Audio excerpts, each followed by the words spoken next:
Bienvenue dans B-Boy Knowledge épisode 29, les 10 anecdotes du hip-hop que tu ne connais pas dans les années 80. C'est parti!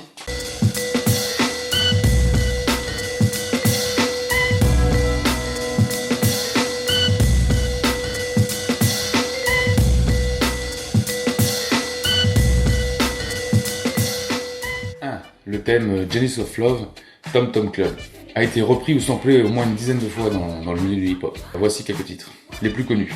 Mariah Carey, Fantasy en 1995, Grandmaster Flash in Furious 5, It's Nasty en 1981, Dr. Jekyll et Mr. Hyde, Genius Rap en 1981, Redman, Dog By Name en 1998, Talking Head, Genius of Love en 1999, Exitioners feat. Biz Markie, Tom Tom Club, Genius of Love, 2002. 2. La musique Apache que tous les b-boys connaissent provient du western Apache, le film de 1954. L'auteur-compositeur Jerry Lordan compose un riff de guitare sur ce thème en 1960 lors de sa tournée britannique avec The Shadows. Il leur fait écouter ce son et dirait que les Shadows, ils enregistrent un son là-dessus, un morceau qu'ils appellent Apache et qui culmine en tête des charts en Angleterre. Par contre, aux États-Unis, ce morceau fait un flop. En 1973, Michael Winners and the Incredible Bogum Band reprennent également le morceau, mais un peu plus rapide avec quelques petites percussions africaines, sans plus de succès. Mais tout cela change dans les années 80 quand Kool Herc décide de le mettre dans la plupart de ses mix. Et là, il vise dans le mille. Apache s'impose en hit DJing et devient l'arme de la plupart des DJ, ce qui rend le disque cher et difficile à trouver en 1980. Paul Winley fait un cadeau à tous les DJ en rade, en l'incluant dans le troisième volume de la compile pirate Super Disco Break.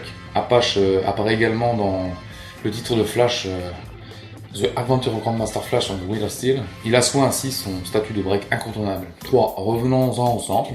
Encore un titre beaucoup samplé dans les années 80. Tana Garner, Headbreak, notamment pour les plus connus, repris dans les titres suivants. Inika Moser, Come the Hot Splitter, en 1994. De La Soul on Jungle Brothers feat. Q-Trip, Queen Latifah et Money Love, Buddy, en 1989.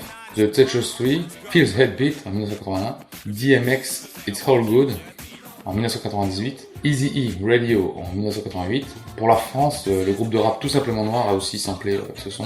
4. Ice-T, de son vrai nom Tracy Morrow, quitte l'armée au début des années 80. Il avait fait son service à Hawaï, il en avait profité pour acheter des super platines là-bas, car il souhaitait devenir DJ. Puis il se rend compte que trimballer tout ce matos à droite à gauche pour la soirée c'est compliqué, et ça lui rapporte beaucoup moins que ses casses en bijouterie. Par casse, il peut se faire 25 000 $ facilement. Entre temps, dans le quartier, il rappe en citant des passages de Iceberg Slim, d'où le nom Ice-T, en y rajoutant des rimes sur sa vie de gangster de quartier. Si vous voulez en savoir un peu plus sur Ice-T, je vous conseille de regarder l'épisode numéro 3 de B-Boy Knowledge, qui est Ice-T. 5.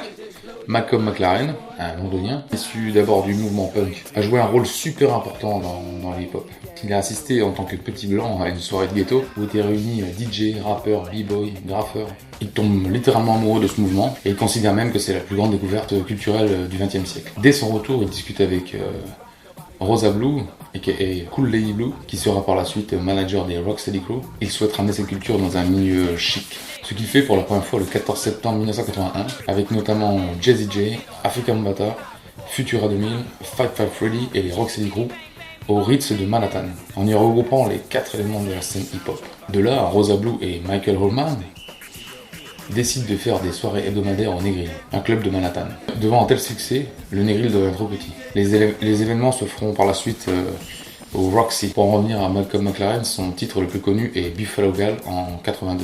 6. Le célèbre film West Style a failli ne jamais voir le jour. C'est grâce à des financements de télé européennes que ce film a pu se faire.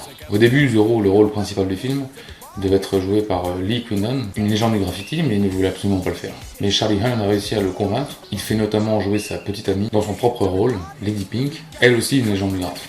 7. La grande scène finale de Wild Style, c'est la grosse soirée à l'amphithéâtre de l'avenue D. Elle n'aurait jamais dû avoir lieu non plus.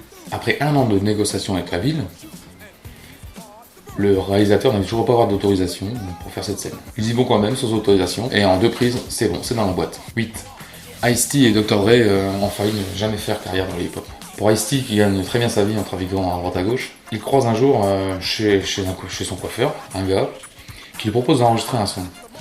Au début réticent, on ne sait pas pourquoi il accepte d'enregistrer The Cold Blooded Rap en 1983. Il faut dire qu'Ice-T aimait rapper avec ses potes dans le quartier. Il allait également aux soirées organisées par Oncle James pour danser. Et pendant ces soirées, Egyptian Lover et son crew lui passent le mic, car ils avaient remarqué qu'il avait des bonnes rimes et des bons textes. Finalement, ce premier disque se vend très bien, et dans tous les clubs du coin, il le passe. Donc certains programmateurs de soirée demandent à Ice-T de venir pour faire un show en live, quoi. Et lui, au début, ça n'enchante pas trop, danser pour des petits blancs et tout en boîte. C'est pas son truc, il se dit qu'il va pas faire carrière là-dedans, quoi. Finalement, il fait son premier live dans un club, et il se rend compte que les gens connaissent les paroles et tout. Finalement, il y a peut-être moyen. Il se dit qu'il est peut-être possible de faire carrière dans le rap. Pour Dr. Dre, qui est tombé très jeune dans la musique, sa mère lui offre sa première pause de mixage à 15 ans. Élevé dans le quartier défavorisé de Compton, en Californie, Dre s'enferme dans sa chambre pour mixer pendant des heures. Il mixe dans quelques soirées du coin, des polis, mais il aimerait bien quelque chose de plus sûr. Il se dit que ce serait bien qu'il mixe dans un club. Il essaie de rentrer au Eve After Dark pour mixer là-bas, mais ils ne veulent pas de lui pour l'instant. Jusqu'au soir où, coup de chance, un DJ annule au dernier moment, il peut pas venir, du coup ils appellent Dre et disent vas-y, t'as ta chance, vas-y, passe, on va voir ce que tu donnes, quoi. Il sort toutes ses phases, il cut ses disques tel un chirurgien, d'où Dr. Dre, son nom.